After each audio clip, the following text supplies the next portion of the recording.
quiero compartir de una manera muy corta la reflexión del Evangelio del próximo domingo 22 de enero, donde resolveremos preguntas: ¿por qué nuestro Señor Jesucristo eligió la ciudad de Cafarnaúm como su centro de operaciones y no Jerusalén, Nazaret, Tiberíades, que era tan importante?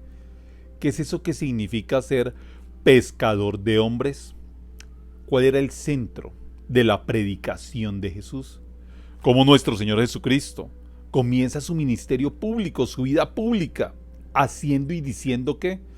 Todas esas preguntas las resolvemos en el texto de este domingo 22 de enero, que es un texto bellísimo. Escuchémoslo.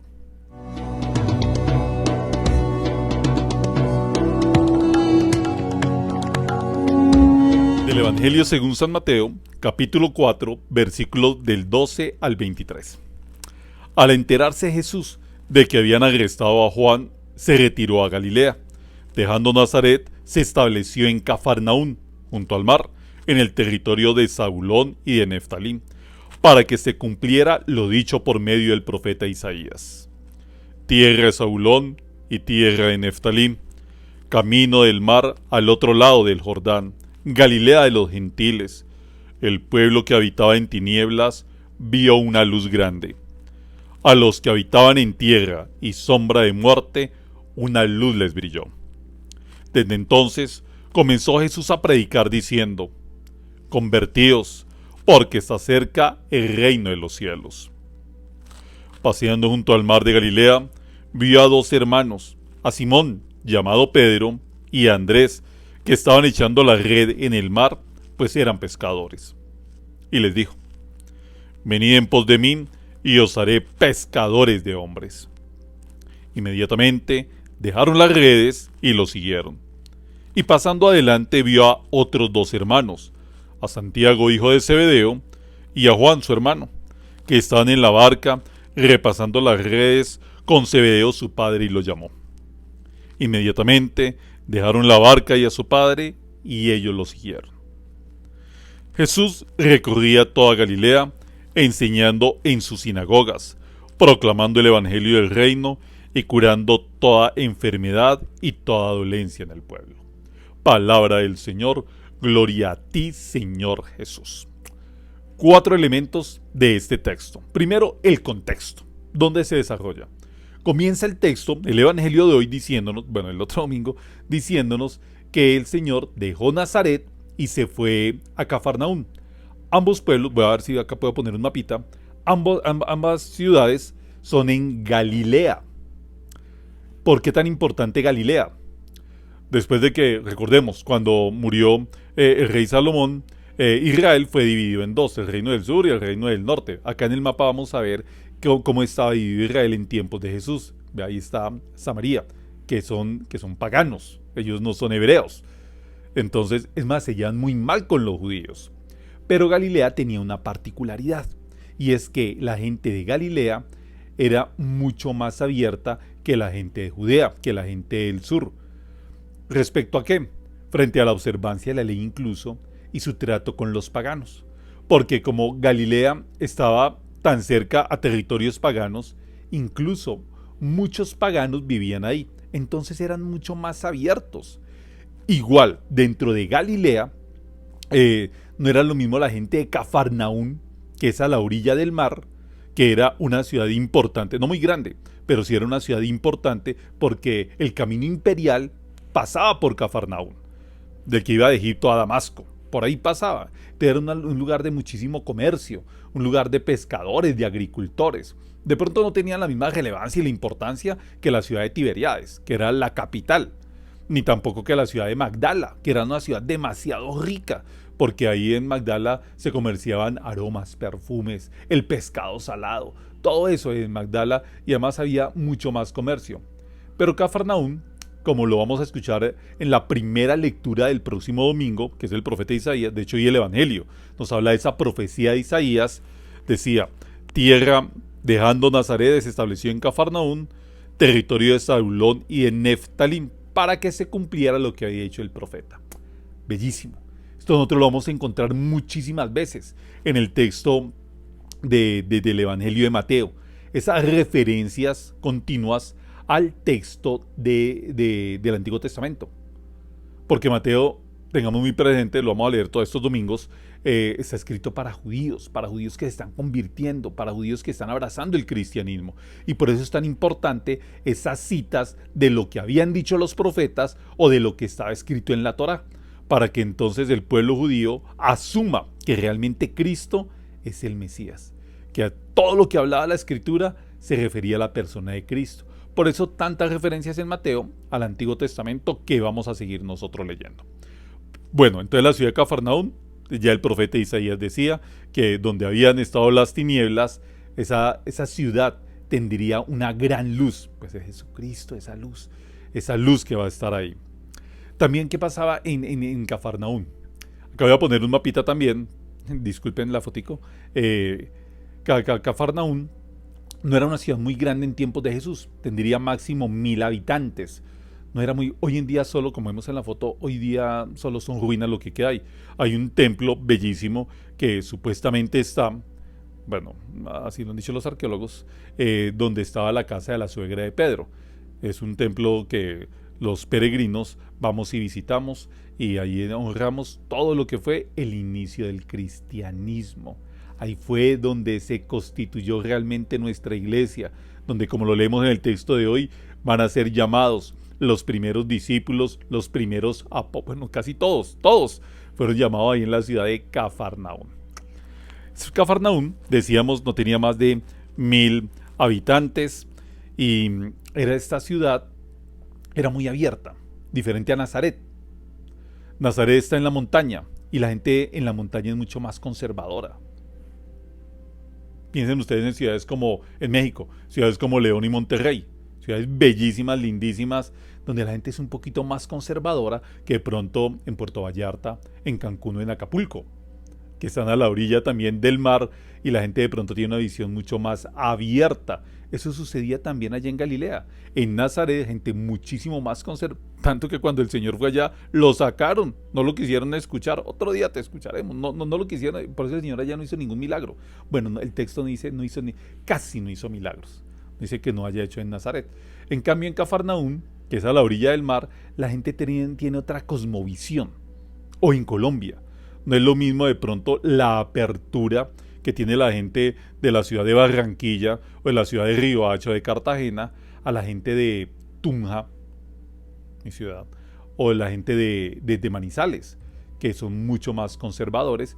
Aquí hay una situación que ya es geográfica, que esa parte geográfica también ayuda en la construcción de nosotros como personas. Pero eso es otro tema que ojalá algún día lo podamos compartir también. Entonces el Señor va a llegar a Cafarnaúm y hoy nos dice el texto. Esto es bellísimo. Ya pasamos al segundo elemento, que el Señor iba caminando a la orilla del mar. Esto es importantísimo. Ese mar, recordemos el libro del Éxodo. El mar es el lugar que cuando el pueblo atraviesa el mar, el pueblo que salía de Egipto de una situación de esclavitud, de opresión, y atraviesan el mar, encuentran la liberación, es ese signo. Lo mismo cuando el pueblo está llegando a la tierra prometida y pasa las aguas del Jordán, es ese signo de liberación. O sea, cruzar el mar es ese signo de libertad. Y el Señor está, también recordemos el libro del Éxodo, que es el Éxodo, es una peregrinación, es un caminar. Y es lo que nos pide el Papa Francisco. Su Santidad el Papa nos está pidiendo desde el primer día del pontificado que salgamos, que no nos quedemos anquilosados, quietos en nuestras casas, ni en nuestras casas curales, ni en nuestros conventos, ni en nuestros templos, esperando que llegue la gente. Así de la manera de nuestro Señor Jesucristo, como hoy termina el texto, salió por todos los pueblos. Y ya vamos a ver lo bello. O sea, la conclusión del texto del día de hoy es bellísima, es lindísima esa conclusión. Sigamos leyendo el texto. El Señor entonces nos dice, el Evangelio según San Mateo, que allá en Cafarnaúm, para cumplir las promesas, ya sabemos que no era una ciudad era importante, pero no tan importante como otras ciudades, para cumplir lo que había dicho la profecía de Isaías, una ciudad de pescadores, una ciudad fronteriza. Era una ciudad fronteriza donde tenía que pagar tributo también. Por eso había un centurión Ya nosotros, creo que fue en el mes de diciembre, que leímos ese texto del centurión de allá de Cafarnaún. Recuérdenlo, Señor, no soy digno de que entre en mi casa, pero una palabra tuya bastará para sanarme. Que incluso los fariseos, vean la apertura que tenían en Cafarnaún, eso nunca hubiese pasado en Jerusalén, que fueron a decirle al Señor, maestro, mira que este es una buena persona, nos ha ayudado, y van a interceder por el pagano. Los fariseos intercediendo por el pagano, eso es lo que sucede en Cafarnaún. Bueno, el Señor va caminando y nos dice el texto que comenzó su ministerio predicando. ¿Qué era lo que el Señor predicaba? Anunciaba la conversión, y el rey decía que el reino de los cielos está cerca. Esa palabra conversión en el texto original es metanoe. Esa metanoe, ¿qué significa metanoe? Cuando hablamos de conversión en este texto, es un cambio. Porque lo que el Señor comienza a hablar, cuando comienza su ministerio público, lo que el Señor comienza a pedirnos a nosotros, lo que nos está pidiendo es que cambiemos. El Señor quiere cambiar esa estructura que nosotros, y que en tiempos de Él también tenía mucha gente, donde el poder, donde el tener el dinero, donde los placeres se habían convertido de pronto en los elementos más importantes en la vida de una persona. Y una persona cuando se considera exitosa, cuando tenía dinero, cuando tenía poder o cuando vivía en medio de sus placeres. Y el Señor nos va a enseñar todo lo contrario. Por eso también nos habla del reino. Él es el Rey. Lo celebramos también en el mes de noviembre. Cristo Rey del universo. Que no es un rey como los de este mundo, con coronas de oro y de piedras preciosas, sino con una corona de espina. Que no tiene vestidos finos como los reyes de este mundo, sino que está totalmente desnudo, que no tiene un trono, una silla lujosa de oro, sino que está en una cruz ensangrentado nuestro Señor Jesucristo. Ese es el reino. Que hablando del tener del dinero, que Él no tenía nada. ¿Dónde vive el maestro? El Hijo de Dios no tiene dónde reclinar, el Hijo del Hombre, perdón. El Hijo del Hombre no tiene dónde reclinar la cabeza, Él decía. Y tanto nos pidió alejarnos de las cosas de este mundo, de los placeres de este mundo. ¿Para qué? Para que seamos realmente felices. Porque esas cosas nos llevan al pecado y el pecado nos oprime y nos esclaviza. Pero cuando nosotros realmente nos liberamos y vivimos en la verdad, alejándonos de las cosas que el tentador quiere y nos hace pensar y creer que es lo realmente importante, y ahí no está la felicidad. La felicidad única, perfecta y duradera solo está en el amor, no más. Es el cambio que quiere el Señor, esa es la metanoia que quiere el Señor, es el cambio que quiere y lo que Él va a enseñar y a lo que va a dedicar su ministerio público. Sigue, vamos a pasar al siguiente elemento. El Señor, entonces, es que hay tantas cosas de la vida de nuestro Señor y de lo que Él nos enseña. Nos enseña que no son los poderosos los importantes, sino que es el que sirve, el humilde, el esclavo, que ese es el importante. Lo meditamos nosotros en diciembre, cuando veíamos la figura de los pastorcitos, de los paganos, de los reyes magos, de la Virgen María, de San José, de esta gente tan humilde. Y aún así tanta gente que piensa que en medio de su soberbia más es donde van a encontrar de pronto respeto y tantas cosas.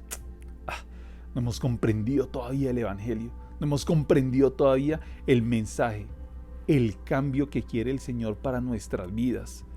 Que nos alejemos de esas cosas y realmente vivamos lo importante, que lo asumamos a Él, que asumamos a Dios, que vivamos en la alegría, que vivamos en el amor. Sigue diciéndonos el texto, que entonces iba caminando a la orilla del mar. Ya vamos a hablar también sobre ese mar. Y entonces vio a dos pescadores. Seguramente ya los conocía. O sea, no podemos pretender que el Señor pasó, vio a dos hombres, síganme, y ellos lo dejaron y lo siguieron. Hablamos que era una población muy pequeña. No es tan distante de Nazaret. Seguramente la gente de Nazaret, tanto que lo identifican, ¿acaso ese no es el hijo del carpintero? Entonces seguramente ya se conocían y había de pronto hasta una relación, ¿no? Esto lo dice el Papa Benedicto XVI. Entonces nosotros, cuando pensamos que el Señor pasó y vio desconocidos, los llamó y ellos también siguieron al otro desconocido, no, seguramente ya había un conocimiento por parte y parte. Y vio a Pedro y a su hermano y los llamó. Los vio en la barca. Esto de la barca es bellísimo. Los vio en la barca y les dijo, vengan y los haré pescadores de hombres. ¿Qué significa eso de ser pescador de hombres? ¿Qué es el mar? El mar, veíamos el mar ahorita en el libro en el Antiguo Testamento. Liberación, o sea, cruzar el mar es pasar a la liberación. El libro del Apocalipsis también nos habla del mar. Cuando nos habla de Leviatán. Leviatán es el origen del mal. ¿Y dónde habita Leviatán? En el fondo del mar. Por eso es que los hebreos le tenían tanto temor al mar. Ustedes recuerden el texto cuando ellos iban en la barca y el Señor iba tranquilo, descansando, durmiendo. Y le dijo, Señor, ¿no te preocupa que nos estemos hundiendo? Y el Señor, con una palabra, logró calmar las aguas, la tempestad y los vientos. ¿Quién es este que hasta las aguas y los vientos le obedecen? Porque el Señor, Cristo, hermanos, Cristo tiene poder sobre el mal y vence el mal, y el mal le obedece a nuestro Señor Jesucristo. O sea, no hay poder que esté. Eso es lo que significa el nombre de Miguel. ¿Quién como Dios? Lo que nos enseña el arcángel Miguel. ¿Qué sucede? Entonces el mar, que es donde habita Leviatán, el origen del mal, mar y mal, que es ser pescador de hombres. Él les dice, ¿qué es pescar? Es sacar el animalito del mar para una nueva realidad. Y es lo que le está diciendo a Simón y a su hermano, es precisamente eso, sean pescadores de hombres. Entonces a los hombres que habitan en el mal, rescátenlos, sacarlos. Esa es la tarea de nosotros como iglesia. Ese es nuestro trabajo, hacerse la evangelización. Eso es lo que tiene que producir la palabra en nuestras vidas. Que nosotros realmente, los apóstoles, los evangelizadores, los misioneros, que somos todos los bautizados, entonces podamos a la gente que vive en una situación de pecado, en una situación de maldad, poder rescatarlos, poderlos pescar, sacarlos de donde está el mal, para que tengan una nueva vida, una nueva realidad. Hay muchísimos textos que nos hablan de esto de que el mar es el signo del mal. En Gerasa, el endemoniado. ¿Se recuerdan la piara de cerdos que el Señor llegó allá y había un endemoniado que no tenía uno sino una legión de demonios? Y los demonios lo reconocieron. ¿Vienes a acabar con nosotros? Mándanos a esa piara de cerdos. Una cantidad de cerditos que habían por ahí. Y el Señor, los demonios salieron y se fueron a los cerdos. ¿Qué hicieron los cerdos? Se fueron al acantilado, se fueron al mar, donde habían salido, al origen del mal. Ahí donde habita, cuando el Señor camina sobre las aguas. También qué signo tan precioso, que Pedro también dijo, Señor, mándame también a mí. Él también lo quería hacerlo, tener ese poder sobre el mal. Y Cristo lo tiene. Y Pedro lo pudo haber hecho, pero fue hombre de poca fe. Si nosotros tenemos una auténtica y verdadera fe, créanme, que nosotros también podemos vencer el mal, vencer nuestros pecados y pisotearlo, caminar sobre él. Eso es lo que es ser pescador de hombres. Entonces, les dijo, dejaron la barca, que esto es bellísimo también, la figura de la barca, la nave. Desde ahí viene la imagen de la nave en nuestros templos católicos. Cuando nosotros hablamos que un templo tiene una nave, dos naves o tres naves, ¿a qué se refiere? La nave, la barca, es el signo de la iglesia.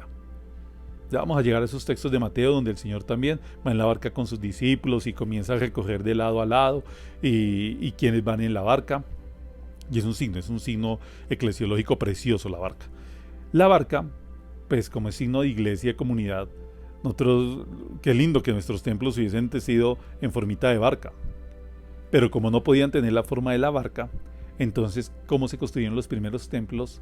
Esa barca, esa nave, entonces está boca abajo. Y por eso los techos de muchos de nuestros templos tienen esa forma de barca, esa forma como si fuera una barquita volteada, que eso se convierte en la nave. Por eso hablamos de que el templo, que nuestras basílicas, nuestras catedrales, es de una nave, o de dos naves, o de tres naves, incluso hay unas de 5 naves, que tienen esa forma de la barca que está boca abajo. Es el signo de iglesia. Ellos entonces dejan esa realidad, porque un encuentro con el Señor nos tiene que transformar, nos tiene que cambiar. Y es lo que van a hacer estos 4 primeros discípulos. Dejan su realidad, que era la de vivir en pesca, para comenzar a tener una nueva vida. Eso es lo que nos tiene que producir Cristo en nuestra vida cuando tenemos un encuentro personal con Él. Que nosotros convirtiéndonos, o sea, ese convertir es cambiar dejar el pasado, dejar ese hombre, recordemos a San Pablo, el hombre viejo muere para comenzar a ser un hombre nuevo, una nueva persona, siguiéndolo a él. ¿Para qué lo seguimos a él? Último elemento del evangelio del día de hoy.